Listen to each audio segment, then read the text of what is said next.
Hi, good morning Preethi. Good morning Jeevitha. Okay Preethi, இன்னைக்கு வந்து நீ ஃப்ரெஷ்ஷா இருக்கிறதுனால இன்னைக்கு எப்பவும் போல நம்ம வந்து ஃப்ரெஷ்ஷான டாபிக் வந்து ஸ்டார்ட் பண்ண போறோம். Okay, super. சோ அந்த டாபிக் பத்தி என்ன அப்படினு சொல்லணும்னு வெச்சுக்கோங்க. அது ஒரு ஸ்பைசஸ், ஓகேவா? ஓகேவா, நம்ம வந்து கிச்சன் இன்கிரிடியன்ட்னே சொல்லலாம். அண்ட் வந்து ஜிஞ்சர் எல்லாருக்குமே தெரியும். ஆனா ஜிஞ்சர் பத்தி நம்ம பேச போறது இல்ல. இது வந்து ஜிஞ்சரோட ஃபேமிலி. நான் ஒத்துக்கிறேன், நீங்க கிச்சன் ஷோ பண்ணிருக்கீங்க நிறையன்னு சொல்லி நிறைய இன்கிரிடியன்ட்டா சொல்றீங்க. அப்படியே என்னன்னு சொல்லிட்டீங்க நல்லா இருக்குமே. கார்டமன். ஓகே, ஏலக்காய். எஸ், ஏலக்காய்க்கு பார்த்தேன்னு வச்சுக்கோங்க நிறைய மருத்துவ குணங்கள் இருக்குன்னுட்டு நிறைய நம்மளோட முன்னோர்கள்லாம் சொல்லியிருக்காங்க. ஆமா, மூலிகை மருத்துவத்தையே சொல்லியிருக்காரு. ஆமா, அதனால ஏலக்காய்ல வந்து என்னென்ன பெனிஃபிட்ஸ் இருக்கு அப்படிங்கறது தான் இன்னைக்கு நம்ம ஃபுல்லா வந்து டிஸ்கஸ் பண்ண போறோம். ஓகே, அதெல்லாம் டிஸ்கஸ் பண்றதுக்கு முன்னாடி நம்ம வியூவர்ஸ் எப்பவும் போல வெல்கம் பண்ணிடலாம். நேயர்கள் அனைவருக்கும் புத்தம் புது காலை வணக்கம்.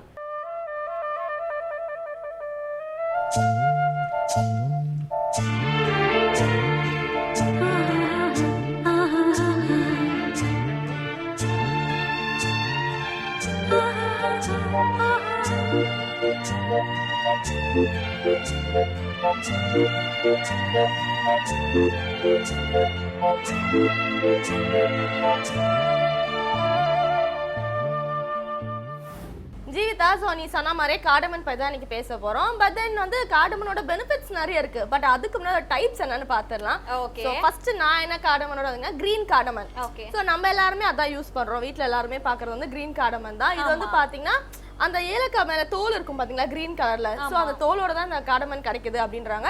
ஆரல்ஸ் வந்து பவுடர் பண்ணியும் கிடைக்குது. ஸோ இந்த ரெண்டு கார்டமன் தான் நம்ம ஊர்ல நிறைய கிடைக்குது அப்படின்றாங்க. அண்ட் அது மட்டும் இல்லாம இது வந்து நிறைய வந்து நம்ம யூஸ் பண்றதுல பாத்தீங்கன்னா ஸ்வீட்ஸ்ல இந்த மாதிரி போடுறோம். அண்ட் வந்து நிறைய பாத்தீங்கன்னா வாசனை திரவமா யூஸ் பண்றோம் அப்படின்றாங்க. ஏலக்காய் வந்து ஒரு சில டிஷ்ஷஸ்ல வந்து வெறும் ஸ்மெல்காகவே யூஸ் பண்ணுவாங்க. ஸோ அந்த அளவுக்கு இந்த ஏலக்காய் வந்து நல்லதுன்றாங்க. அண்ட் ஃபர்ஸ்ட் குவாலிட்டி ஏலக்காவும் இந்த கிரீன் கலர் தான். ஓகே, அதுவும் குறிப்பா வந்து நான்வெஜ் செய்யும் போது வந்து இந்த கார்டமன் யூஸ் பண்ணுவாங்க. ஏன்னா நான்வெஜ்லாம் ஒரு ஸ்மெல் வரும், அதுக்கு வந்து ஏலக்காய் போட்டோம்னா இன்னும் கொஞ்சம் ஒரு நல்ல ஒரு ஃபிளேவர் கிடைக்கும் அப்படின்னு சொல்லி கூட ஆட் பண்ணுவாங்க. எனிவே வந்து நம்ம கார்டமனோட வெரைட்டியே ஃபர்ஸ்ட் வந்து கிரீன் கார்டமன் பார்த்தாச்சு. சூப்பரா தான் சொன்ன பிரீத்தி. இப்போ இதை தொடர்ந்து நம்ம ஷோவோட ஃபர்ஸ்ட் செக்மெண்டான சூரியோதயம் பார்த்துடலாம். இது சூரியோதயம்.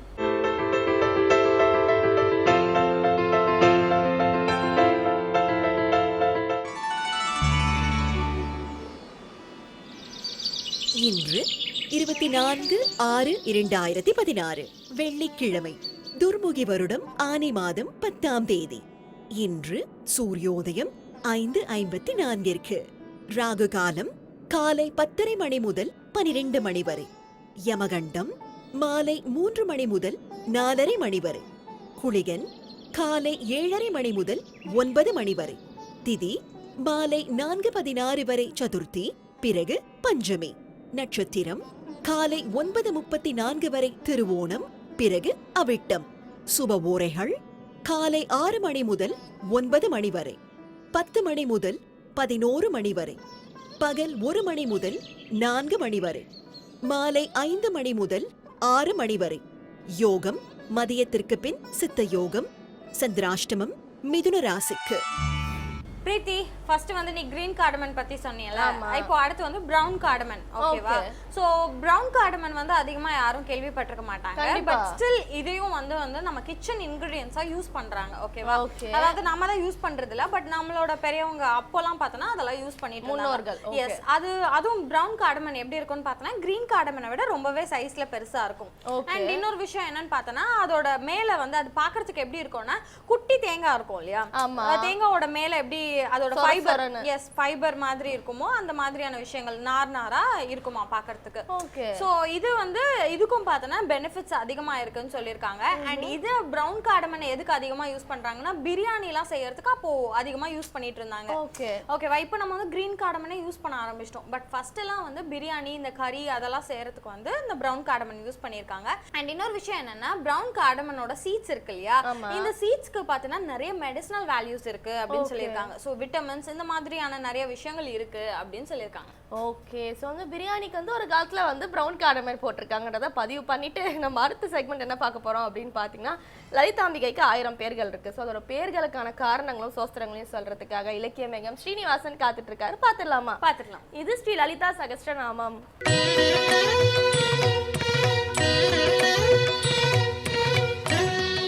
श्रीविद्योपासनासक्तं श्रीविद्यापीठभूषणं श्रीविद्याभिनवं वन्दे श्रीकृष्णानन्द सद्गुरुं.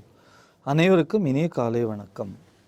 ஸ்ரீ லலிதா சகஸ்ரநாமம் அன்னையின் 1000 திருநாமங்களை ஒவ்வொன்றாக சிந்திக்கக்கூடிய பேற்றினை ஒவ்வொரு நாளும் விடியற் காலையிலே புத்தம்புது காலையிலே நாம் பெற்றிருக்கிறோம். அந்த வகையிலே தேவியினுடைய திருவுருவ வர்ணனையிலே அவளுடைய அழகான முகவாயை தொடர்ந்து நாம் சிந்திப்பது தேவியினுடைய கழுத்திலே அணிந்திருக்கக்கூடிய திருமங்கல நாண் என்று சொல்லக்கூடிய திருமாங்கல்யத்தினுடைய பெருமையை சிந்திக்க இருக்கிறோம்.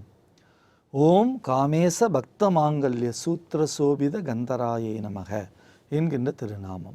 காமேஸ்வரரால் கட்டப்பெற்ற அழகிய திருமாங்கல்யத்தை உடைய கழுத்தை உடையவளுக்கு வணக்கம் என்று சொல்லக்கூடிய நாமம்.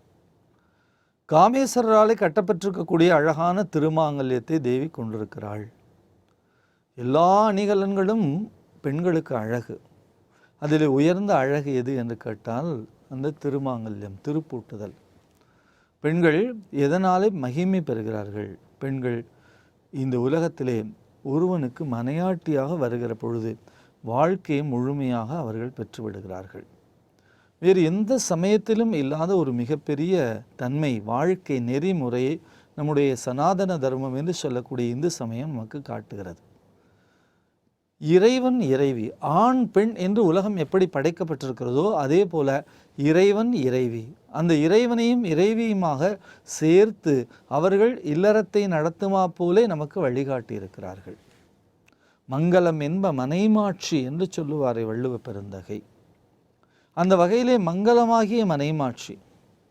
மண்ணில் நல்ல வண்ணம் வாழலாம் வைகளும் எண்ணில் நல்லகதிக்கு யாதுமோர் குறைவிலை கண்ணில் நல்லகதுரும் கழுமல வளர்நகர் பெண்ணில் நல்லாளோடும் பெருந்தகை இருந்ததே என்று சொல்லுவார் ஞானசம்பந்த பெருமான்.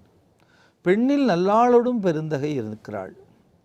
அந்த பெண்ணில் நல்லாளாக இருக்கக்கூடிய பராசக்தியினுடைய கழுத்திலே எம்பெருமான் திருமங்கல நாணை அணிவித்திருக்கிறான். தாலி கட்டுதல் என்று பொதுவாக சொன்னாலும் அதனுடைய முறையாக தமிழிலே எப்படி சொல்வார்கள்? திருப்பூட்டுதல் என்று சொல்வார்கள். எங்களுடைய பகுதியிலே நகரத்தார் மரபிலே இன்றைக்கும் கூட திருப்பூட்டுகின்ற நேரம், திருப்பூட்டப் போகிறார்கள், திருப்பூட்டப் போகிறார்கள் என்று தான் சொல்வார்கள். அந்த திரு என்பதே அந்த திருமாங்கல்யத்தினுடைய மிகப்பெரிய விஷயம்.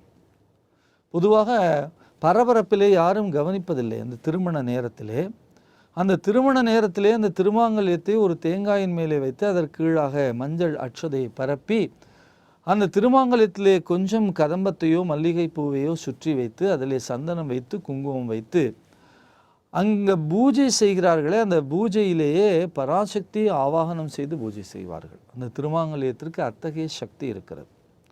பராசக்தி ஆவாகனம் செய்து பூஜை செய்து அதற்கு மேலாக எல்லோரிடத்திலும் ஆசீர்வாதம் பெற்று அந்த திருமாங்கல்யம் என்று சொல்லக்கூடிய திருமங்கல நாணை ஒரு ஆண் ஒரு பெண் கழுத்திலே சூட்டுவான். அப்படிப்பட்ட ஒரு அருமையான ஒரு ஆபரணம் எது என்று கேட்டால் திருமாங்கல்யம்.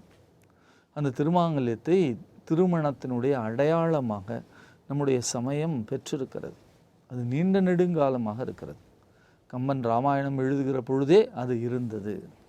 மண்டலின் வந்து மனத்தவிசு ஏறி வென்றி நெடுந்தகை வீரனும் ஆர்வத்து இந்துணை அன்னமும் இருந்தார் ஒன்றிய யோகமும் போகமும் ஒத்தார் என்று சொல்லுவார் கம்பநாட்டாழ்வார். யோகமும் போகமுமாக 2 பேரும் இணைந்திருக்கிறார்கள். அந்த மங்கள நான் அதற்கு தாலி என்று பெயர். தாலி என்று எப்படி பெயர் வந்தது என்று கேட்டால் தாள ஓலை என்றால் பன ஓலை என்று அர்த்தம். அந்த காலத்திலே இப்பொழுது போலே தங்கத்தினாலே தாலி செய்து அணிந்து கொள்வதில்லை. காதற்கு அணிகலமாகட்டும் அல்லது கழுத்திலே கட்டியிருக்கக்கூடிய தாலி ஆகட்டும் பனை ஓலையிலே எழுதுவார்களாம். மஞ்சளை தடவி இன்னார் மாப்பிள்ளை இன்னார் பெண் என்று எழுதி அதை சுருட்டி அதை கழுத்திலே கட்டி கொள்வார்களாம். ஆகையினாலே பனை ஓலையாலே ஆக்கப்பெற்றதுனாலே அதற்கு தாலி என்று பெயர் வந்தது.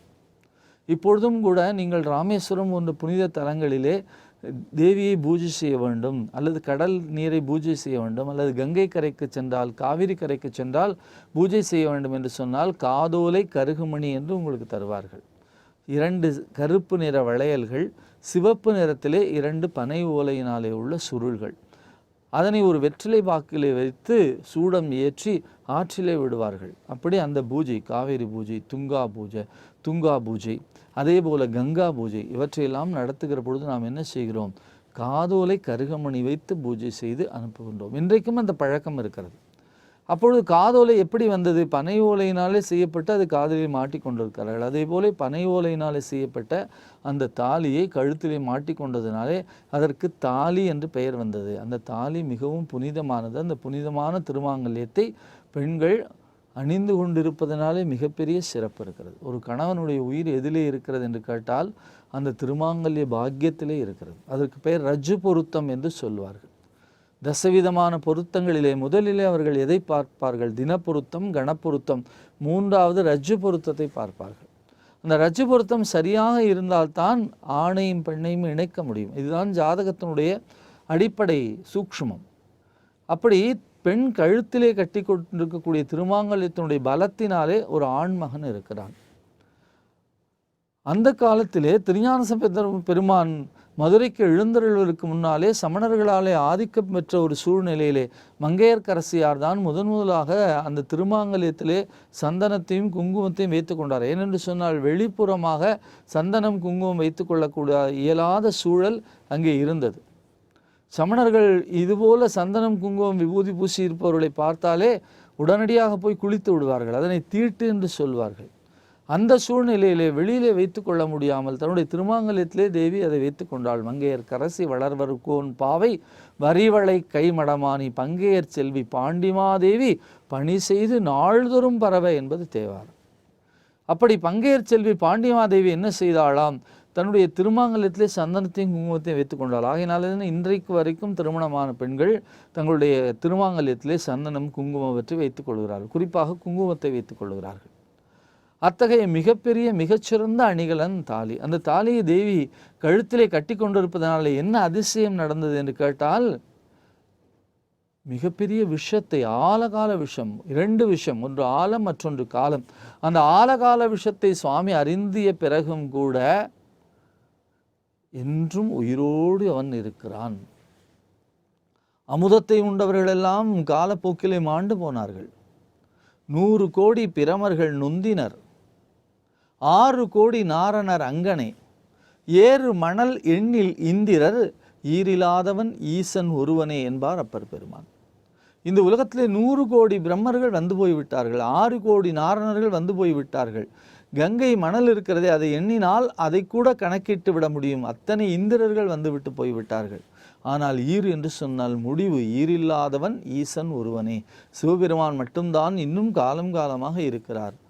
நஞ்சை உண்ட பின்னும் அவர் இன்னும் உயிரோடு இருக்கிறார் என்று சொன்னால் அது எதனுடைய தன்மை, எதனுடைய அடிப்படை பலம் என்று கேட்டால், எம்பிராட்டி கழுத்திலே அணிந்திருக்கக்கூடிய திருமாங்கல்யம் இருக்கிறதே அதனுடைய பலன், அதனுடைய பலம் என்று சொல்லுகிறார் ஸ்ரீ ஆதிசங்கரர். தவ ஜனனி தாடங்க மஹிமா என்று அந்த சௌந்தர லகரி ஸ்லோகம் முடிகிறது.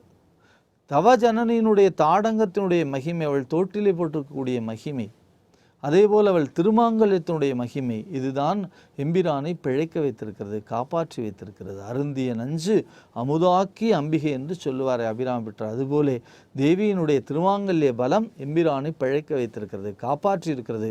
விஷத்தை அருந்திய பின்னரும் கூட அவன் இன்றும் இருக்கிறான் என்று சொன்னால் அது தேவியினுடைய திருமாங்கல்ய பலத்தினுடைய மிகப்பெரிய காரணமாக இருக்கிறது. நகரப்புறங்களிலே பார்க்கிறோம், பல பேர் ஃபேஷன் என்று சொல்லக்கூடிய சூழ்நிலையிலே திருமாங்கல்யத்தை கழட்டி வைத்துவிட்டு பிறகு மாட்டிக்கொள்கிறார்கள். அது போன்றெல்லாம் செய்யக்கூடாது. அது போன்ற அநாகரிகமான செயல்களை நாம் அது நாகரிகம் என்று நினைத்து செய்கிறோம். ஆனால் அது அநாகரிகம். அது ஒரு மிகப்பெரிய பாதுகாப்பு அரண். ஆகையினாலே திருமாங்கல்யத்தை கழுத்திலே தரித்து கொண்டிருப்பதுதான் ஒரு பெண்மணியினுடைய மிகச்சிறந்த அடையாளம், மிகச்சிறந்த அணிகலன். 1000 நகைகள் போட்டிருக்கிறான், அவள் திருமாங்கல்யம் தரித்திருக்கிறாள், அவள் திருமணமானவளா என்றுதான் கேட்பார்கள். ஆகையினாலே தேவியினுடைய அருமையான அந்த திருமாங்கல்யம், அந்த திருமாங்கல்யத்தில் இருக்கக்கூடிய மாபெரும் சக்தி எம்பெருமானுடைய மிகப்பெரிய கீர்த்தியை தந்து அவனை காப்பாற்றுகிறது என்று சொன்னால், எம்பிராட்டினுடைய கழுத்திலே அணிகலனாக இருக்கக்கூடிய மிக அருமையான மங்கள சூத்திரம் என்று சொல்லக்கூடிய அந்த தாலியினுடைய பெருமையை பெற்ற தேவிக்கு வணக்கம், தேவிக்கு நமஸ்காரம் என்று அழகாக சொல்லுகிறார்கள். ஓம் காமேச பக்த மாங்கல்ய சூத்திர சோபித கந்தராயே நமக என்ற லலிதா சஹஸ்ரநாமத்துடைய நாமம் இந்த உலகத்திலே சுமங்கலிகளுக்கும் சுமங்கலிகளை சார்ந்து வாழக்கூடிய ஆண்களுக்கும் அவர்கள் எல்லோருக்கும் நல்ல தீர்க்க ஆயுளை தந்து ஓம் சர்வமங்கள மாங்கல்யே சிவே சர்வார்த்த சாதிகே சரண்யே திரியம்பிகே கௌரி நாராயணி நமோஸ்துதே என்ற ஸ்லோகத்தினை சொல்வதன் மூலமாக எல்லோருக்கும் மங்களமும் நன்மையும் இனிமையும் இன்பமும் இந்த விடியற்காலம் வழங்க வேண்டும் என்று பிரார்த்தித்து லலிதா சஹஸ்ரநாமத்தினுடைய திருநாமங்களின் பெருமையை தொடர்ந்து சிந்திப்போம். நாளை சந்திப்போம். நன்றி, வணக்கம். ஜீவிதா, ஸோ கிரீன் கார்டமன் பார்த்தாச்சு, ப்ரௌன் கார்டமன் பார்த்தாச்சு. அடுத்து என்னன்னு பார்த்தீங்கன்னா கிரவுண்ட் கார்டமன். ஓகே, இப்படி ஒன்று இருக்கா? எஸ், எனக்கு இப்போதான் வித்தியாசமா இருக்கு. எனக்கு ஃபர்ஸ்ட் வந்து ப்ரௌனே வந்து வித்தியாசமா இருந்துச்சு நீங்க சொல்லும் போது. கிரவுண்ட் ஒண்ணுமே இல்லைங்க, நார்மலான கார்டமன் வந்து நல்லா நம்ம இடிப்போம் பாத்தீங்களா, உரல் வச்சு இடிச்ச உடனே கீழே பவுடர் கிடைக்கும்ல, அண்ட் சீட்ஸோட கிடைக்கும். இதுதான் வந்து கிரவுண்ட் கார்டமன் அப்படின்னு சொல்றாங்க. அண்ட் இதுதான் வந்து நிறைய டிஷ்ஷஸ்ல வந்து யூஸ் பண்றாங்க. நம்மலாம் வந்து அந்த முழுசா அந்த கிரீன் கலர் தோலோட தூக்கி தானே போடுவோம் டிஷ்ஷஸ்லாம். இதெல்லாம் எடுத்துட்டு வரும் அந்த சீட்ஸை தூவுவாங்க அப்படின்றாங்க. ஸோ இதனால வித்தியாசமான ஒரு அரோமா கிடைக்கும் அந்த டிஷ்ஷுக்கு அப்படின்றாங்க. அண்ட் அது மட்டும் இல்லாம இந்த பர்டிகுலரான கார்டமன் வந்து ரொம்ப பேர் யூஸ் பண்ண மாட்டாங்க. ஏன்னா வந்து நம்ம முழுசா போட்டே பழக்கப்பட்டிருக்கோம். ஸோ இது ரொம்ப யூஸ் பண்ண மாட்டாங்க. ஆனா இதுலயும் நல்ல அரோமா கிடைக்கும் அண்ட் நிறைய மெடிசனல் வேல்யூஸும் இருக்கு. அண்ட் இதான் வந்து இப்போ அப்ராட்ஸ்ல பாத்தீங்கன்னா வந்து நிறைய டிபார்ட்மெண்டல் ஸ்டோர்ஸ் தான் இந்த கார்டமன் தான் பேக் பண்ணி சேல் பண்றாங்க. ஓகே, ஒரு நல்ல இன்ஃபர்மேஷன் தான் கொடுத்தீங்க பிரீத்தி. இதை தொடர்ந்து வரப்போற செக்மெண்ட்ல பாத்தீங்கன்னா நம்ம நளினி சம்பத்குமார் வந்து நம்ம எல்லாருக்குமே லைஃப் எப்படி லீட் பண்ணி பாசிட்டிவ் தாட்ஸோட கொண்டு போகணும் அப்படின்னு சொல்லி மோட்டிவேஷனல் ஸ்பீச் கொடுக்கறதுக்காக ரெடியா இருக்காங்க. பாத்துடலாம். இது கனவு மேம்பட.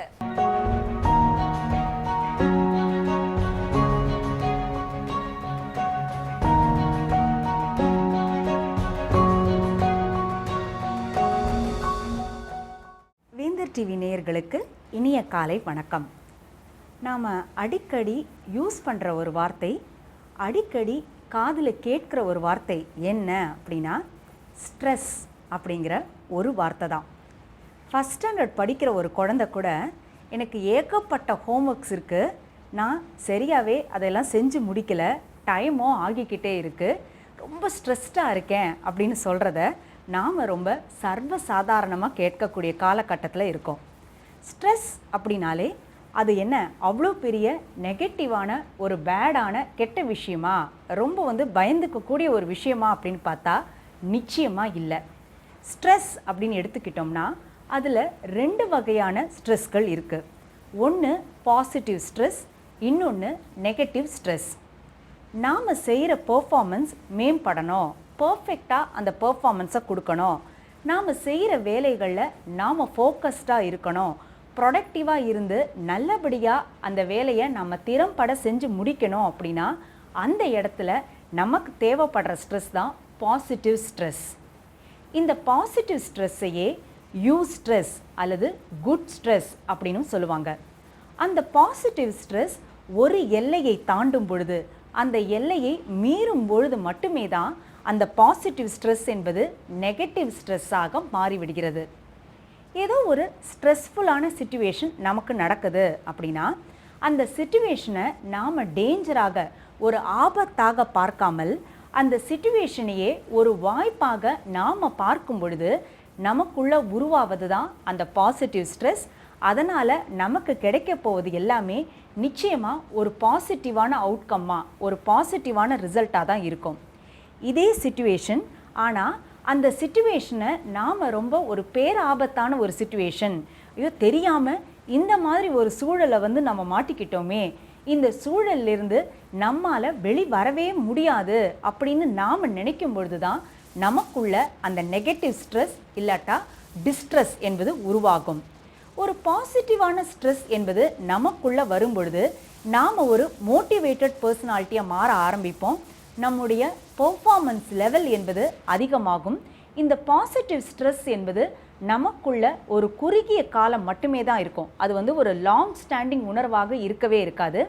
நமக்குள்ள என்ன தோணும் அப்படின்னா, நம்முடைய உணர்வுகள் என்பது நம்முடைய கண்ட்ரோலில் தான் இருக்குது, நம்மை மீறி நம்முடைய உணர்வுகள் இல்லை, நம்மளோட கண்ட்ரோலுக்குள்ளே தான் நம்மளுடைய உணர்வுகள் இருக்குது அப்படிங்கிற மாதிரியான ஒரு ஃபீலிங் இந்த பாசிட்டிவ் ஸ்ட்ரெஸ் நமக்குள்ளே இருக்கும் பொழுது நமக்கு தோணும்.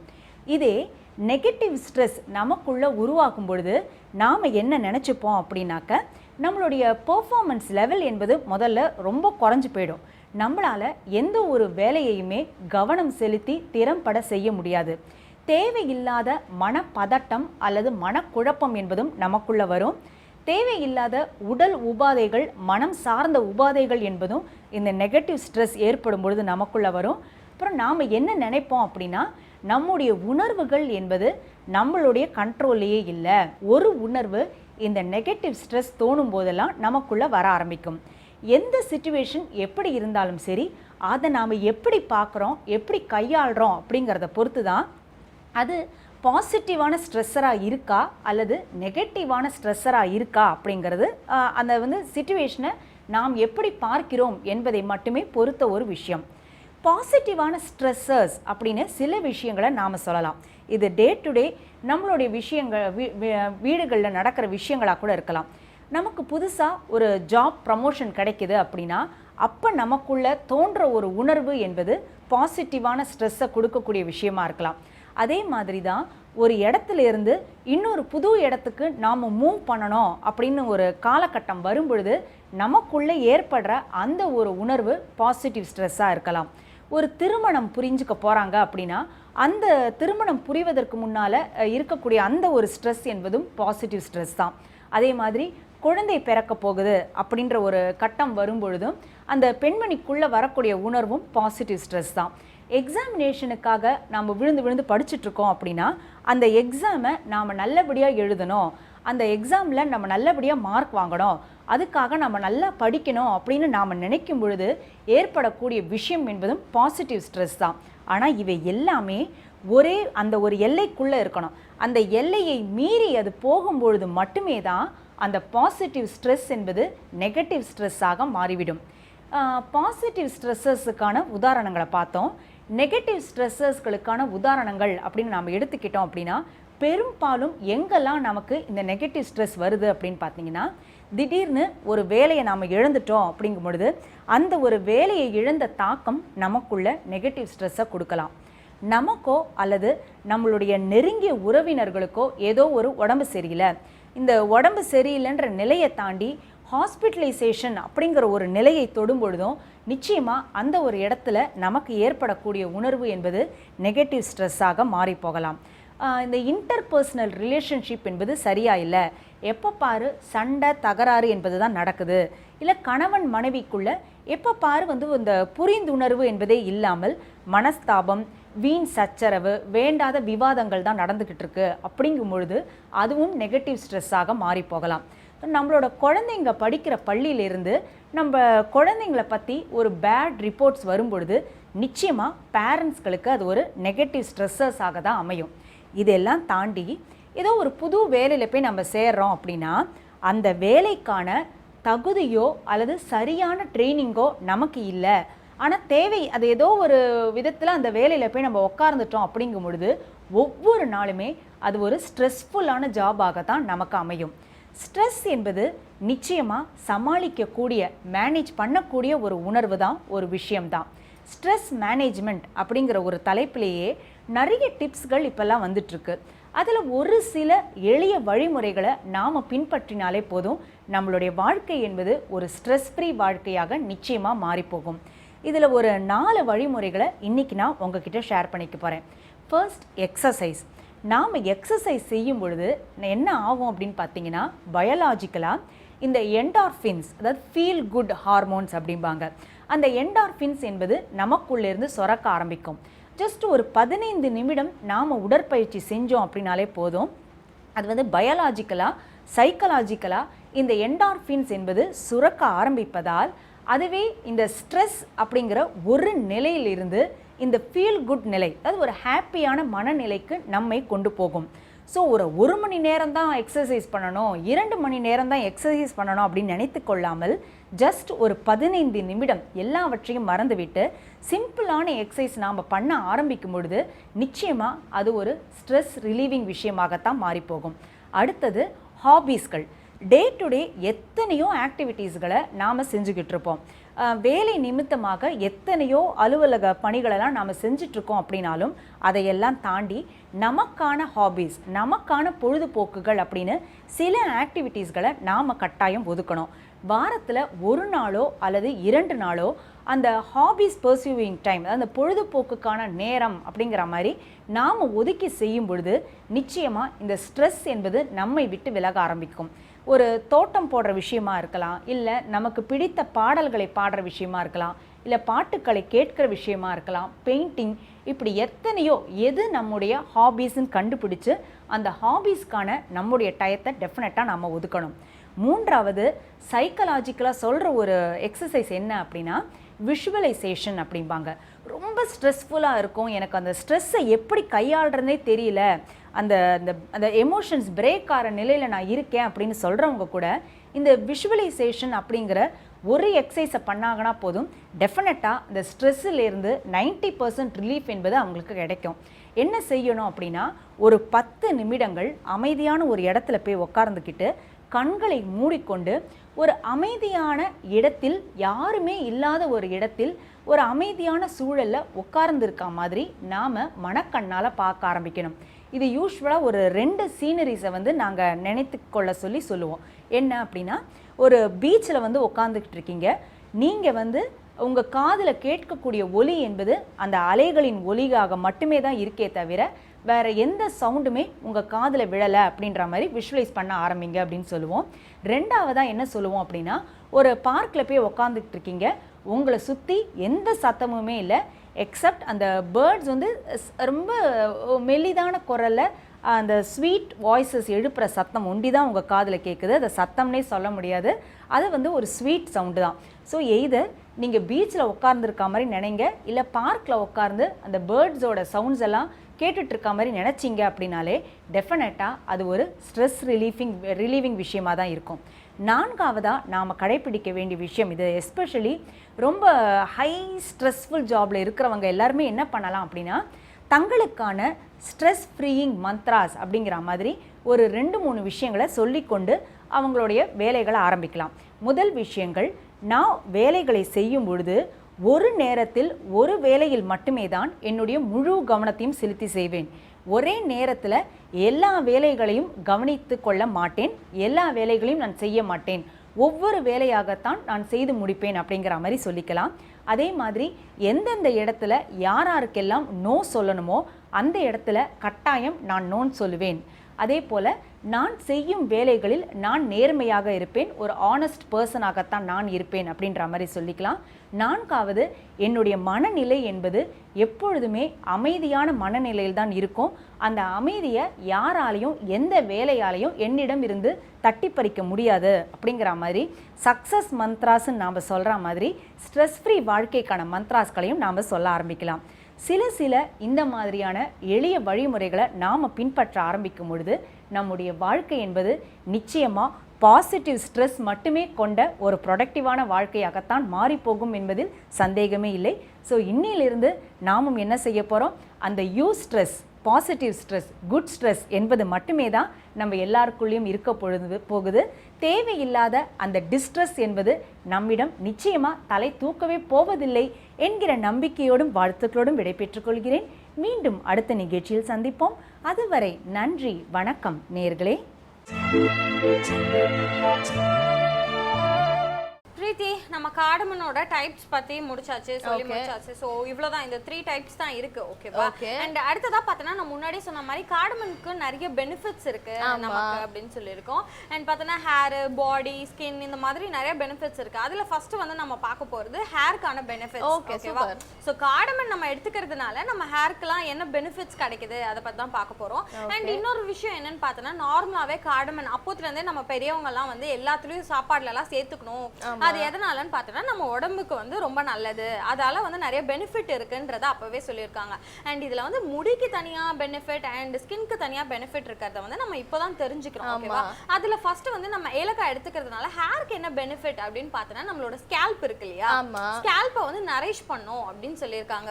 ஸோ வந்து இந்த டேண்ட்ரஃப் ப்ராப்ளம்லாம் வராம ஸ்கேல்ப்ல வந்து ரொம்ப ஷைனிங்கா, ரொம்ப ஒரு நரிஷ்மெண்ட் கொடுக்கும் அப்படின்னு சொல்லியிருக்காங்க. ஸோ நம்ம தலை வந்து ஊட்டச்சத்தோட இருக்கணும்னா வந்து கார்டமன் எடுத்துக்கணும் அப்படின்னு சொல்றீங்க. சூப்பரான டிப் கொடுத்துருக்கீங்க.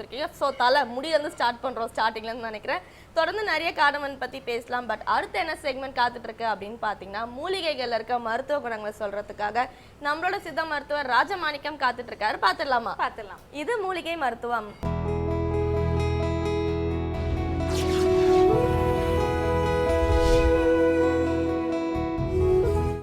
உலகெங்கும் உள்ள வேந்தர் டிவி நேயர்களுக்கு காலை வணக்கம். நம்ம இப்போ பார்க்க போகிற மூலிகை மருத்துவம் வந்து கண் வலிக்கான மருத்துவம்.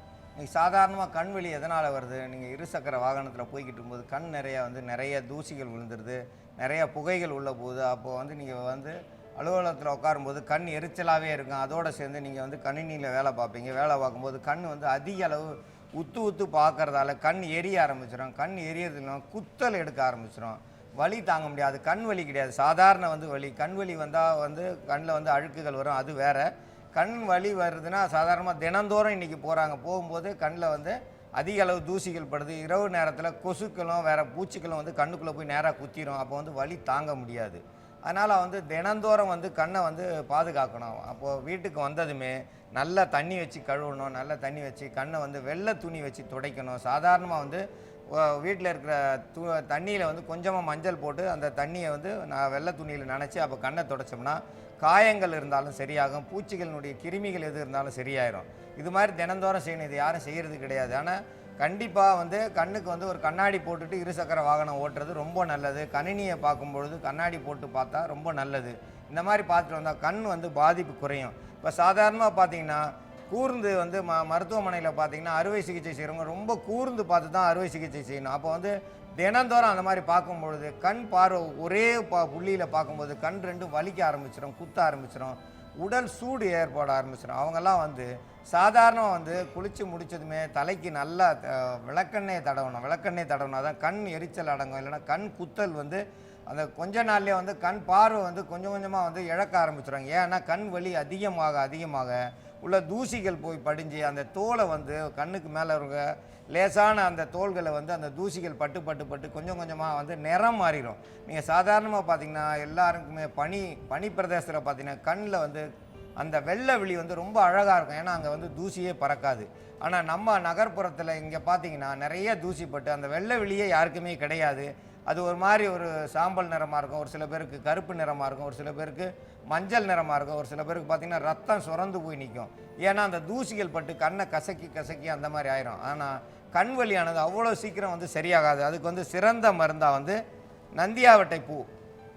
நந்தியாவட்டையில் இந்த நந்தியாவட்டை எடுத்துக்கிட்டால் ரொம்ப சிறப்பாக வேலை செய்யும். இந்த நந்தியாவட்டையை பயன்படுத்தலாம். இந்த நந்தியாவட்டையை வந்து சாதாரணமாக கண்ணில் விட்டாலே கண் வலி குறையும். சாதாரணமாக இது வந்து லேசான வலியாக இருந்தால் சரியாகும். சிலர் பார்த்திங்கன்னா நிறைய தூரம் சுற்றிட்டு வருவாங்க. அந்த வந்து அவங்களுடைய வேலையே ராத்திரி 12 மணி வரைக்கும் பார்க்க வேண்டியது இருக்கும். தெருவில் சுற்றுறது வேறு, அப்புறம் வீட்டில் போய் உட்காந்து வேலை செய்யும்போது கண் பார்வை வந்து சும்மா பார்த்து கண்ணே வந்து எரிச்சல் உண்டாகி அதுக்கப்புறம் போட்டு தான் வீட்டுக்கு வருவாங்க. அந்த அளவுக்கு கண் குத்தல் வலி ஏற்பட்டுரும். அந்த குத்தல் வலிக்கு வந்து இந்த நந்தியாவட்டை பூவை பயன்படுத்துகிறோம்.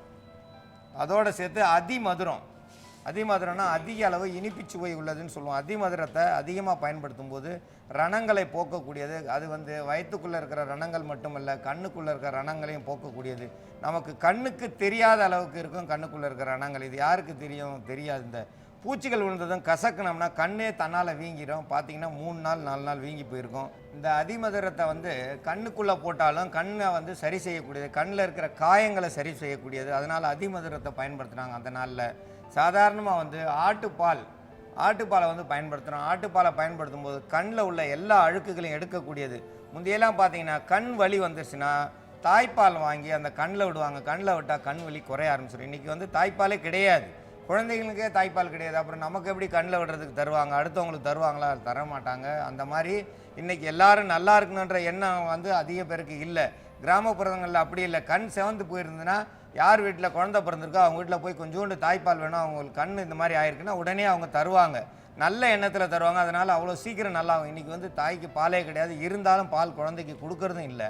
அப்போ வந்து அவங்களுக்கு வந்து தாய்ப்பால் இல்லாமல் போயிடுது. அதனால் ஆட்டுப்பால் வந்து கிடைக்கும். ஆட்டுப்பாலை வந்து கொஞ்சம் தேடி தான் பிடிக்கணும். ஆட்டுப்பாலை வாங்கிட்டு வந்து அதை சுத்தப்படுத்தி அதை துணியில் வடிகட்டி ஒரு முறைக்கு 3 முறை வடிகட்டணும். ஏன்னா அதில் வந்து நிறைய முடிகள் இருக்கும். ஆட்டுப்பாலில் வந்து ஒரு தலைமுடி பார்த்திங்கன்னா ரொம்ப சின்னதாக இருக்கும், அது போய் கண்ணில் குத்திரும். அப்போது வந்து நல்ல வெள்ளை துணியில் 3 முறை வடிகட்டிட்டோம்னா அந்த ஆட்டுப்பாலில் இருக்க முடிகள் இருக்காது. அந்த முடிகள் இல்லாத அந்த ஆட்டுப்பாலை கண்ணில் விட்டு கொஞ்சம் நேரம் படுத்திருந்தோம்னா கண் எரிச்சல், அந்த குத்தல் அடங்கும். இந்த குத்தல்லாம் அடங்கினா தான் நல்லது. அதோடு சேர்த்து விளக்கெண்ணெயை பயன்படுத்தணும். சாதாரணமாக விளக்கெண்ணெயை தலையில் தேய்ச்சிட்டு வந்தாலே கண்வலி கண்டிப்பாக குறையும். கண்வலி குறையிறதுக்கும் கண்வலியை வந்து சரி செய்கிறதுக்கான மருத்துவத்தை இப்போ நம்ம பார்க்கலாம்.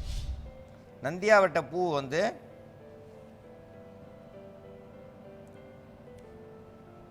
ஒரு 4 பூ எடுத்துருக்கு.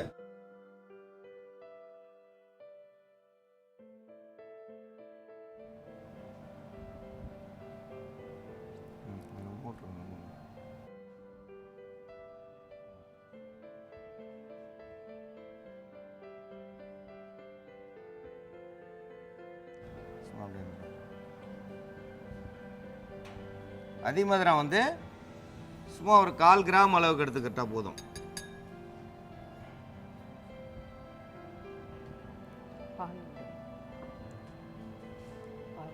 ஆட்டுப்பால் வந்து 1 ஸ்பூன் அளவுக்கு எடுத்தால் போதும்.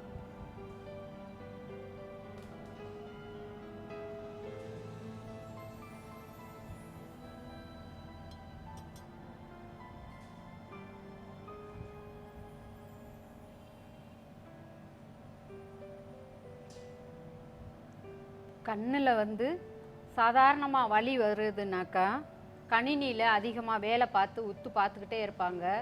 அதே மாதிரி இந்த கேமரா அதெல்லாம் எடுக்கிறப்போ ஒருமுகப்படுத்தி பார்வையெல்லாம் ஒரே புள்ளியில் பார்க்குறது அப்படி பார்க்குறவங்களுக்கு கண் வலி சாதாரணமாக வலி வரும். ஒருமுகப்படுத்தி பார்வையை ஒரே கவனத்தில் செலுத்துகிறவங்களுக்கு எல்லாம் வந்து பார்வை அந்த கண்ணில் வந்து அதிக வலி இருக்கும். இனியும் பார்த்தீங்கன்னாக்கா அவங்க தண்ணி நிறையா இடங்களுக்கு வெளியே இடங்களுக்கு போகிறவங்க வேலையின் காரணமாக வெளியே போகிறவங்க தண்ணி சாப்பிட்டாங்கனாக்கா அது தலையில் நீர் கோர்த்துரும். நீர் கோர்த்துச்சுனாக்கா பார்த்தீங்கன்னா கண்ணில் குத்தெடுத்து நீர் வழிஞ்சுக்கிட்டே இருக்கும். அது கண் எரிச்சல் முழிச்சு பார்க்க முடியாமல் ஒரு வலியும் இருந்துக்கிட்டு இருக்கும். தலையில் அதிக உடம்பு சூடு இருந்துச்சுனாக்கா அந்த சூடு எல்லாம் வந்து கண் வழியாக தான் வெளியேறும். அது கண் முழிச்சு பார்க்கவே முடியாது, அவ்வளவு எரிச்சல் இருக்கும். கண் வந்து ரத்த கலரில் கோவம்பழம் இருக்கிற சிகப்பு அளவுக்கு கூட கண் வந்து சிவந்து போயிருக்கும். ஒரு சிலருக்கு வந்து மஞ்சள் கலரில் இருக்கும். அவங்க வந்து ரொம்ப வேதனைப்படுவாங்க. பகல் நேரமாக இருந்தாலும் கண் எரிஞ்சுக்கிட்டே இருக்கும், ராத்திரி நேரமாக இருந்தாலும் கண் எரிஞ்சுக்கிட்டே இருக்கும். தலையில் வந்து அவங்க எண்ணெய் வச்சுக்கிறவே மாட்டாங்க. முதல்லாம் பார்த்தீங்கன்னாக்கா அதிக வேலையை செஞ்சிட்ருக்கிறவங்க ஞாயிற்றுக்கிழமை அல்லது சனிக்கிழமை ஒரு நாட்களில் வந்து நல்லா தலையில் எண்ணெய் வச்சு உடம்பு முழுக்க எண்ணெய் வச்சு குளிச்சுட்டாங்கனாக்கா அந்த கண் எரிச்சல், கண்ணில் இருக்கிற தூசி, சில உறுத்தல், எந்த ஒரு கிருமி இதெல்லாம் இருந்துச்சுனாலும் புகை படிஞ்சிருந்துச்சுனாலும் அழுக்குகள்லாம் வெளியேறதுக்கு அந்த இதெல்லாம் வந்து ஒரு சிறந்த முறையை வந்து முதல்ல கையாண்டாங்க. இப்போ இருக்கிற இதில் வந்து யாருமே அந்த தலைக்கு எண்ணெய் வச்சு குளிக்கிற பழக்கமே இல்லாமல் போயிடுச்சு. அதுவும் ஒரு காரணம். அப்படி பண்ணி குளிச்சாங்கனாக்கா நல்லெண்ணெய் தலைக்கு வச்சு உடம்பு முழுக்க வச்சுட்டு ஒரு மணி நேரம் கழித்து குளிச்சாங்கனாலும் இந்த கண் எரிச்சல், கண்ணில் வர்ற பாதிப்புகள்லாம் வராமல் இருக்கும். நல்லா வந்து ஒரு வெளிச்சமாக நல்லா பிரைட்டாக இருக்கும். கண்ணுன்றது வந்து பளிச்சுன்னு இருக்கும். அந்த எரிச்சல் மற்ற கண்ணில் வர்ற குறைபாடுகள்லாம் எதுவுமே வராது.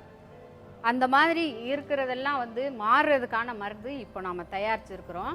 பகல் நேரத்தில் வந்து நம்ம போட்டுக்கிறோன்னா கண் எரிச்சல் வருதுனாக்கா இந்த தாய்ப்பால் கிடச்சதுனாக்கா தாய்மார்கள்கிட்ட வாங்கி இந்த நந்தியாவட்டை பூவு 4 பூவை எடுத்து அதை வந்து தனியாக கசக்கி எடுக்க முடியாது.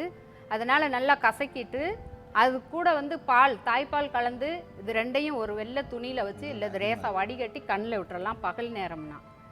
இரவு நேரம்னாக்கா போடுறதுக்கு அதுக்கு வேறு ஒரு மருந்து இப்போ நாம் அதை பற்றி பார்ப்போம். இப்போ பார்த்தீங்கன்னா கொஞ்சமாக வந்து 1/4 கிராம் வந்து அதிமதுரம் சேர்த்துருக்கோம். அதோட 4 பூ வந்து நந்தியாவட்டை பூ சேர்த்துருக்கோம். ஒரே ஒரு கரண்டி அளவுக்கு ஆட்டுப்பால் சேர்த்துருக்கோம். இது எல்லாத்தையும் சேர்த்து வெள்ளை துணியில் எடுத்து கண்ணை திறந்து வச்சு கண்ணுக்குள்ளே விட்டு 2 கண்ணிலையும் விட்டு பேசாமல் படுத்திருந்தா அந்த கண் குத்தல் வந்து அப்படியே குறையும், சுகமாக இருக்கும். கண்ணில் விட்டதுமே அந்த அளவுக்கு நமக்கு வந்து கண் வலி இருக்கிறத வந்து குறையும். ஏன் கண் வலி அதிகமாக வருது? நீங்கள் பல் டாக்டர் பார்த்தீங்கன்னா ஒரு சின்ன இதை வச்சு வாய்க்குள்ளே விட்டு அதில் பார்த்து அவங்க வந்து நிறைய வந்து வைத்தியம் பண்ணுவாங்க. அவங்களுக்கு வந்து அதிக அளவு கண் வலி வரும். ஏன்னா அந்த சின்ன இதில் வந்து குறிப்பாக பார்த்து அந்த வைத்தியம் பண்ணும்போது அவங்களுக்கு கண் பார்வை வந்து அதிக அளவுக்கு ஊசி முனை பார்வைன்னு சொல்லலாம். அந்த ஊசி முனை பார்வையில் பார்க்கும்போது கண் வலி வந்துடும், தலைவலி வந்துடும், கண் குத்தல் ஏற்பட்டு கண்ணெல்லாம் செவந்து போயிருக்கும். அவங்களுக்குலாம் இது ஒரு சிறந்த மருந்து. நந்தியாவட்டை பூவோடு சேர்ந்து அதிமதுரம் சேர்த்துருக்கோம், ஆட்டுப்பால் தான் சேர்த்துருக்கோம். வேறு எதுவுமே தவறானது எதுவுமே கிடையாது. தைரியமாக கண்ணில் விடலாம். இது எப்படி கண்ணில் விடலான்னு சொல்லி நிறைய பேர் வந்து பயப்படுவாங்க. அப்படிலாம் கிடையாது. வெள்ளை துணியில் வச்சு அப்படியே ஊற்றி அப்படியே கண்ணுக்கு நேராக ஊற்றி கண்ணில் விட்டோம்னா ஒரு துளி தூசி கூட இல்லாமல் கண்ணில் விட்டுட்டு பேசாமல் படுத்துக்கிறோன்னா படுத்திருந்து ஒரு 5 நிமிஷத்துக்கு அப்புறம் அதுக்கப்புறம் நீங்கள் கண்ணை கழுவிட்டு வந்தீங்கன்னா இது காலை மாலை 2 வேளையும் செய்யலாம். இந்த விளக்கெண்ணெய் என்ன செய்யணும்னா 2 காதுலையும் ஒரு 20 சொட்டு ஊற்றி ஒரு பஞ்சை வச்சு அடைச்சிட்டு தூங்கணும். இந்த மாதிரி தூங்கிட்டு வந்தீங்கன்னா கண் குத்தல் ஒரே இரவுக்குள்ளே இன்றைக்கி ராத்திரிக்குள்ளேயே அந்த வலி குறைஞ்சிரும். ஆனால் நீங்கள் என்ன தினந்தோறும் உங்களுடைய பழக்க வழக்கங்கள், தினந்தோறும் இருசக்கர வாகனத்தில் போகிறீங்க, தினந்தோறும் அந்த கணினியை பார்க்குறீங்க, தினந்தோறும் அந்த கண் வலி வருது. அப்போ வந்து கண்டிப்பாக விளக்கெண்ணெயை தலையில் தேய்ச்சிட்டு வந்தால் ஓரளவு அது பாதி கட்டுப்படுத்தலாம். உடல் முழுவதும் தேங்காய் எண்ணெயை தேய்ச்சிட்டு வாங்க. நல்ல கீரை வகையில் அதிகமாக சாப்பிட்டு வந்தீங்கன்னா இந்த கண் வலி வர்றதை தடுக்கலாம். இந்த கண் வலிக்கு இது ஒரு சிறந்த மருந்து. இந்த மருந்தை பயன்படுத்தி பயன்பெற வேண்டும் என்று கேட்டுக்கொள்கிறேன். ஜீவிதா, நீங்க சொன்ன மாதிரி வந்து கார்டமன் வந்து ஸ்கேல்ப்புக்கு ரொம்ப நல்லது அப்படின்றாங்க. அண்ட் அதுல இன்னொரு பெனிஃபிட் என்ன அப்படின்னு பாத்தீங்கன்னா வந்து நிறைய பேருக்கு ஸ்கேல்ப் வந்து இரிட்டேஷன் இருக்கும், இச்சிங்லாம் இருக்கும். ஸோ அதெல்லாம் இல்லாம கண்ட்ரோல் பண்ணவும் கார்டமன் ஹெல்ப் பண்ணுது அப்படின்றாங்க. அண்ட் அது மட்டும் இல்லாம பெண்கள், குறிப்பா பெண்களுக்கு வந்து என்ன ஆசை அப்படின்னு பாத்தீங்கன்னா லாங் ஹேர் இருக்கணும், அதுவும் வந்து ஷைனிங்கா வந்து இருக்கணும். பாக்குறவங்க எல்லாரும் எவ்வளவு அழகான முடியா காம்ப்ளிமெண்ட் தரும்னு ஆசைப்படுவோம்ல. கண்டிப்பா. ஸோ அந்த மாதிரி திக்கா ஸ்ட்ராங்கா லென்த்தியா ஹேர் வேணும்னா வந்து நீங்க கார்டமன் இன்டேக் பண்ணணும் அப்படின்னு சொல்றாங்க. ஓகே, அதுவும் வந்து ஹேருக்கும் ஸ்கேல்ப்புக்கும் பார்த்தோன்னா பிளாக் கார்டமன் தான் பெஸ்ட் அப்படின்னு சொல்லியிருக்காங்க. ஸோ பிளாக் கார்டமன் நம்ம இன்டேக் பண்றதுனால பார்த்தோன்னா நம்மளோட ஸ்கேல்ப் அண்ட் ஹேர் வந்து ரொம்ப ஹெல்த்தியா இருக்கணும் சொல்லியிருக்காங்க. ஓகே, நம்ம வந்து ஒரு சூப்பரான இன்ஃபர்மேஷன் தான் வந்து டிஸ்கஸ் பண்ணிட்டோம். இப்போ அடுத்து வர செக்மெண்ட்ல பார்த்தோன்னா நம்ம யதார்த்த ஜோதிட செல்வி 12 ராசிக்காரர்களோட யோக பலனை சொல்றதுக்காக ரெடியா இருக்காரு. பார்த்துடலாம். இது யோகம் நல்ல யோகம்.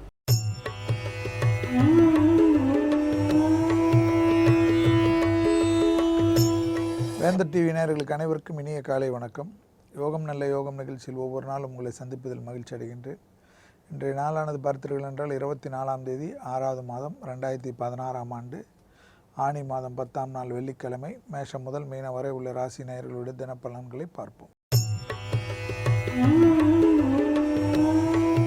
முதலாவதாக பார்க்கக்கூடிய ராசிக்காரர்கள் மேஷ ராசிக்காரர்கள். மேஷ ராசிக்காரர்களுக்கு தொழிலில் கண்டிப்பாக ஒரு நல்ல முன்னேற்றங்களும் படிப்படியாக இருந்த பிரச்சனைகள் தீர்வதற்குண்டான அமைப்பும், மேல் மக்களை சந்திப்பது மூலமாக மிகப்பெரிய ஆதாயங்களும், வியாபாரம் தொழில் அமைப்பில் முன்னேற்றத்துக்குண்டான நல்ல செய்தி வருவதும், பெரிய இடத்திலிருந்து அழைப்புகள் வருவதும், அதன் மூலியமாக நல்ல ஒரு கௌரவம் கிடைப்பதும், மனதிற்கு நிம்மதியும் சந்தோஷமும், விடுபட்ட அனைத்து தொழில் சம்பந்தப்பட்ட உத்தியோக சம்பந்தப்பட்ட விஷயங்கள் எல்லாம் உடனடியாக நிவர்த்தி ஏற்படுத்தி காண்பதில் மற்றற்ற மகிழ்ச்சி அடையக்கூடிய நல்ல நாள். அடுத்ததாக பார்க்கக்கூடிய ராசிக்காரர்கள் ரிஷபராசிக்காரர்கள். ரிஷபராசிக்காரர்களுக்கு கண்டிப்பாக வெளிவட்டாரத்தில் கொடுக்கல் வாங்கல் பிரச்சனையில் சிறிது கவனம். யாரிடத்திலும் வாக்குவாதமும் தர்க்கம் செய்வது இன்றைக்கு நாகமில்லாத ஒரு பிரச்சனையாகிவிடும். குறிப்பாக ஜவாப் ஜாமீன் கொடுக்காமல் இருப்பது பல விதத்தில் ஏற்றத்தையும் அனுகூலத்தையும் ஏற்படுத்தி தரும். தந்தை வழி உறவுகளுடன் சாதாரண வாக்குவாதங்கள் பெரும் கஷ்டத்தையும் சங்கடத்தையும் ஏற்படுத்தலாம். சிலருக்கு தந்தை வழி உறவுகளுடைய தேக ஆரோக்கியம் மன கஷ்டத்தை ஏற்படுத்தலாம். அடுத்ததாக பார்க்கக்கூடிய ராசிக்காரர்கள் மிதுன ராசிக்காரர்கள். இரவு 9:23 வரை சந்திராஷ்டம் உள்ளதை நினைவில் வைத்து கொண்டாலே போதும். ஏற்கனவே சூரியனுடன் சேர்ந்த கிரகங்கள் உங்கள் ராசியில் வீற்றிருப்பதை கவனத்தில் கொள்வது மிக மிக முக்கியம். நரம்பு சம்பந்தப்பட்ட உபத்திரங்கள், தேக ஆரோக்கிய குறைபாடுகள், கோபத்தால் ஏற்படக்கூடிய பாதிப்புகள், சிலருக்கு அரசு அமைப்பில் மேலதிகாரிகளுடன் திடீரென்று பெரும் கருத்து மோதல்கள், பெரும் பிரச்சனைகள், இடமாற்றங்கள் ஏதாவது ஏற்பட்டுவிடும். அதே சமயம் உத்தியோகம் தனிப்பட்ட முறையில் யாரிடத்திலும் புறம் பேசாமல் இருப்பது, மற்றவர்கள் புறம் பேசுவதிலிருந்து தவிர்த்து கொள்வதும் நன்மை தரும். அடுத்ததாக நாம் பார்க்கக்கூடிய ராசிக்காரர்கள் கடக ராசிக்காரர்கள். கண்டிப்பாக அனைத்து விஷயத்திலும் வெளிவட்டாரத்தில் உத்தியோகத்தில் ஒரு நிம்மதியும் சந்தோஷமும் அபிவிருத்தியும் ஏற்படும். புது முயற்சிகள் வெற்றிகள் ஏற்படலாம். பழைய பிரச்சனைகள் பைசல் செய்வதுடன் நல்ல விஷயங்கள் ஒன்றன் பின் ஒன்றாக உங்களுக்கு முன்னேற்றத்தை ஏற்படுத்தி தரும். அதே சமயம் கண்டிப்பாக குடும்ப விஷயத்தில் அந்நியர் தலையீடோ, பிறர் குடும்ப விஷயத்தில் உங்களுடைய தனிப்பட்ட தலையீடோ கூடவே கூடாது என்பதை நினைவில் வைத்துக் கொள்ளுங்கள்.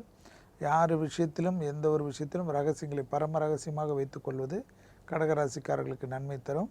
விளையாட்டாக கூறக்கூடிய தமாஷான விஷயங்கள் கூட விபரீதத்தில் கொண்டு போய்விடும்.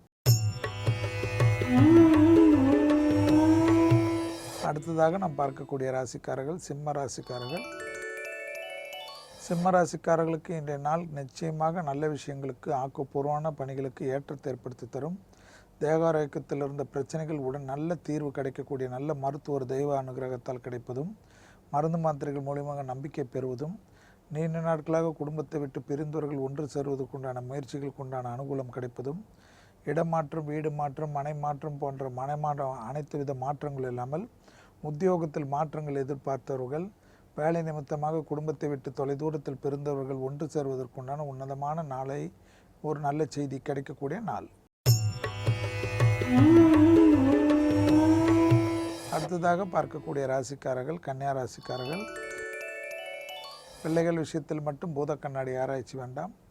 எடுத்த காரியத்தில் ஜெயம், படிப்படியாக நல்ல முன்னேற்றம், மேலதிகாரிகளுக்கு உங்களுக்கும் இருந்த இடைவெளிகள் குறைந்து பெரிய அளவு புகழ் அனுகூலங்கள், சிலருக்கு அரசு கௌரவங்கள் ஏற்படுவது, படைப்பாளிகளுக்கு பாராட்டு கிடைப்பது, மனதிற்கு ஒரு புத்துணர்வு ஏற்படுவது, திருமணத்தினால் ஏற்பட்டிருந்த பாதிப்புகள் நிவர்த்தி ஏற்படுவது, மறுமண திருமணத்தை எதிர்நோக்கி இருந்தவர்கள் நல்ல செய்தி கிடைப்பது போன்ற ஒன்றன் ஒன் பின்னாக சுபகாரியங்கள் சுப தடைகள் நிவர்த்திகள் போன்ற விஷயங்கள் ஏற்றத்தை ஏற்படுத்தும். அடுத்ததாக நாம் பார்க்கக்கூடிய ராசிக்காரர்கள் துலா ராசிக்காரர்கள். யோக பலம், அனுகூலங்கள், படிப்படியாக நல்ல முன்னேற்றங்கள், படிப்படியாக இருந்த பிரச்சனைகள் நிவர்த்திகள், இரத்தத்தில் கோளாறு விஷயத்தில் உத்தியோகத்தில் இருப்பவர்கள் அதிக கவனத்துடன் இருப்பது, குறிப்பாக அவமானகரமான ஏதேனும் ஒரு விஷயத்தில் நீங்கள் மாட்டிக்கொள்ளக்கூடிய சூழ்நிலை ஏற்பட்டுவிடும். கையெழுத்திடுவதற்கு முன்பாக படித்து பார்த்துவிட்டு கையெழுத்திடுவது, யோசித்து கையெழுத்திடுவது, எடுத்தேன் கவிழ்த்தேன் என்ற எந்த விஷயத்திலும் ஈடுபடாமல் இருப்பது நன்மை தரும் என்பதை துளாராசிக்காரர்கள் உணர்ந்து கொள்ள வேண்டும். அடுத்ததாக நாம் பார்க்கக்கூடிய ராசிக்காரர்கள் விருச்சிக ராசிக்காரர்கள். ஏற்றம் அனுகூலங்கள் காணப்பட்டாலும் கண்டிப்பாக எல்லா விதத்திலும் கையெழுத்திடுவதற்கு முன்பாக அனைத்து ஒப்பந்தங்களும் மிக மிக கவனமாக, பெரிய அளவு முதலீடுகளை சிறிது தள்ளி வைப்பது பெரிய அளவுக்கு அனுகூலத்தை ஏற்படுத்தி தரும். வியாபாரத்தில் மற்ற விஷயத்தில் ஆக்ரோஷம் வேண்டாம். மனம் சஞ்சலங்கள் காணப்படுவதனால் மன ஒருநிலைப்படுத்தக்கூடிய பயிற்சிகள் அதிகம் முக்கியம். குறிப்பாக தைரியம் தன்னம்பிக்கை ஏற்படக்கூடிய நல்ல நாளாகவே காணப்படுகிறதுனால் முன்னேற்றத்துக்கு உண்டான ஒரு தெளிவான முடிவை எடுப்பதற்குண்டான சீர்மிகு நாள். ரகசியங்கள் இல்லாமல் குடும்பத்தாருடன் கலந்து ஆலோசிக்காமல் எந்தவித விஷயத்திலும் ஈடுபடாமல் இருப்பது நன்மை தரும். அடுத்ததாக நாம் பார்க்கக்கூடிய ராசிக்காரர்கள் தனுசு ராசிக்காரர்கள். யோக பலம், அனுகூலங்கள், வார்த்தைகளில் மட்டும் சிறிது கவனம், தேன் தடவிய வார்த்தை, 3 குரங்கு பொம்மையை நினைவில் வைத்துக்கொண்டு குடும்பத்தில் இருப்பது, குடும்பத்தில் விஷயத்தில் வெளி வட்டாரத்தில் பகிர்ந்து கொள்ளாமல் இருப்பது, பிறர் குடும்ப விஷயத்தில் நீங்கள் மூக்கை நுழைக்காமல் இருப்பது, இளம் வயதினரை சார்ந்தவர்களாக இருந்தாலும் ஆண்களாக இருந்தாலும் பெண்கள் விஷயத்திலும், பெண்களாக இருந்தால் ஆண்கள் விஷயத்திலும் அதிக எச்சரிக்கையுடன் இல்லை என்றால் தேவையில்லாத பிரச்சனைகள் வீடேறி வந்து மன கஷ்டத்தை ஏற்படுத்தலாம். அடுத்ததாக பார்க்கக்கூடிய ராசிக்காரர்கள் மகர ராசிக்காரர்கள். யோக பலம், அனுகூலங்கள், பழைய கடன்கள் பைசல் செய்வது, எதிரிகள் பிரச்சனை நிச்சயமாக முடிவுக்கு வருவது, கொடுக்கல் வாங்கலில் அந்த பிரச்சனை தீர்வதற்குண்டான சாத்தியக்கூறுங்கள், எதிர்பார்க்காத இடத்திலிருந்து நல்ல செய்திகள், உத்தியோகத்திலிருந்து சங்கடங்கள் நிவர்த்தி, வண்டி வாகன மாற்றங்கள், மனதிற்கு பிடித்த விஷயங்கள், புது முயற்சிகள் பலரால் பாராட்டப்படுவதுடன் படைப்பாளிகளுக்கு ஏற்றமும் இளம் வயதினர்களுக்கு அனுகூலமும். அடுத்ததாக பார்க்கக்கூடிய ராசிக்காரர்கள் கும்ப ராசிக்காரர்கள். வயிற்று உபத்திரம் உள்ள கும்பராசிக்காரர்கள் கர்ப்பஸ்திரிகள் பிள்ளைகள் விஷயத்தில் பூத கண்ணாடி ஆராய்ச்சி இல்லாமல் பிள்ளைகளுடைய தாய் தந்தையராக இல்லாமல் நல்ல தோழனாக தோழியாக இருப்பது மிக முக்கியமான அமைப்பு. எல்லா விதத்திலும் ஒரு மனசஞ்சலங்கள் காணப்படும். குலதெய்வத்தை மானசீகமாக நினைத்துவிட்டு அன்றாட பணிகளை இன்றையிலிருந்து ஆரம்பிப்பது தான் பல விதத்தில் ஏற்றத்தை ஏற்படுத்தி தரும். பிள்ளைகளுடைய படிப்பு சம்பந்தப்பட்ட விஷயங்கள் திடீரென்று சிலருக்கு மன கஷ்டத்தை ஏற்படுத்தலாம். இந்த குலதெய்வத்தின் அனுகிரகத்தால் பரிபூர்ணமாக நிவர்த்தி ஏற்படும். கண்டிப்பாக எல்லா விஷயத்திலும் ஒரு நிதானத்துடன் இருப்பது பல விதத்தில் ஏற்றத்தையும் அனுகூலத்தையும் ஏற்படுத்தி தரும். குறிப்பாக வெளிவட்டாரத்துடன் உங்களுடைய குடும்ப சம்பந்தப்பட்ட சூழ்நிலைக்கு அதிக முக்கியத்துவம் கொடுப்பது நன்மை.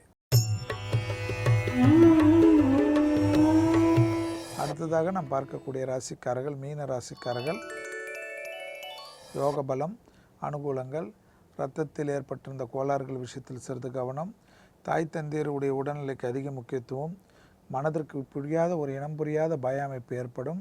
கண்டிப்பாக கணபதியை நினைத்துவிட்டு தானித்துவிட்டு அன்றாட பணிகளை ஆரம்பிப்பவர்களுக்கு ஒரு குறையும் ஏற்படாது. வங்கி அட்டைகளை வீட்டிலே வைத்துவிட்டு செல்வது நன்மை தரும். தேவையில்லாத பண விரயங்கள் காணப்படுகிறது. விலை உயர்ந்த பொருள்களை பத்திரமாக வைத்துக் கொள்ளுங்கள். பயணங்கள் சமயத்தில் உடைமைகள் விஷயத்தில் அதிக எச்சரிக்கை. முடிந்த அளவுக்கு எவ்வளோக்கு எவ்வளோ செலவினங்கள் சுரக்கிறீர்களோ அவ்வளோக்கு அவ்வளோக்கு நன்மையும் அனுகூலம் ஏற்படும். உத்தியோகமோ வெளிவட்டாரத்தில் ஒரு குறையும் காணப்படவில்லை. மீண்டும் நாளை யோகம் நல்ல யோக மகிழ்ச்சியில் சந்திப்பதில் மகிழ்ச்சி அடைகின்றேன். நன்றி, வணக்கம். ஓகே பிரீத்தி, இன்னைக்கு வந்து நம்ம ஒரு ஃப்ரெஷ்ஷான டாபிக், அதாவது ஏலக்காவை பத்தி நிறைய விஷயங்கள் வந்து தெரிஞ்சுக்கிட்டோம். ஏலக்காயிலேயே வெரைட்டி இருக்கு அண்ட் அதுக்கான இத்தனை பெனிஃபிட்ஸ் வந்து பார்த்தோம். அண்ட் இன்னொரு விஷயம் கேட்டேன்னா நீ ஷாக் ஆக, இப்போ ஹேருக்கு மட்டும் இல்லை, நம்ம வந்து இன்னும் பார்த்தோன்னு வச்சுக்கோங்க, ஸ்கின்க்கு அண்ட் ஹோல் பாடிக்கெலாம் பார்த்தோன்னா ஏலக்காவால நிறைய பெனிஃபிட்ஸ் இருக்கு. பட் அதெல்லாம் வந்து இப்போ வந்து நம்மளால டிஸ்கஸ் பண்ண முடியாது, ஏன்னா நமக்கு டைம் ஆயிடுச்சு.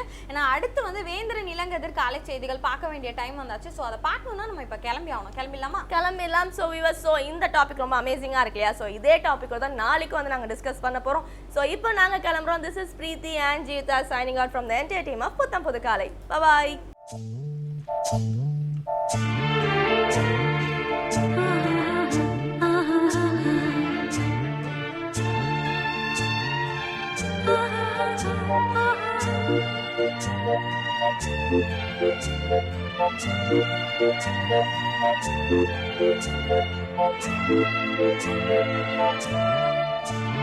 Thank you.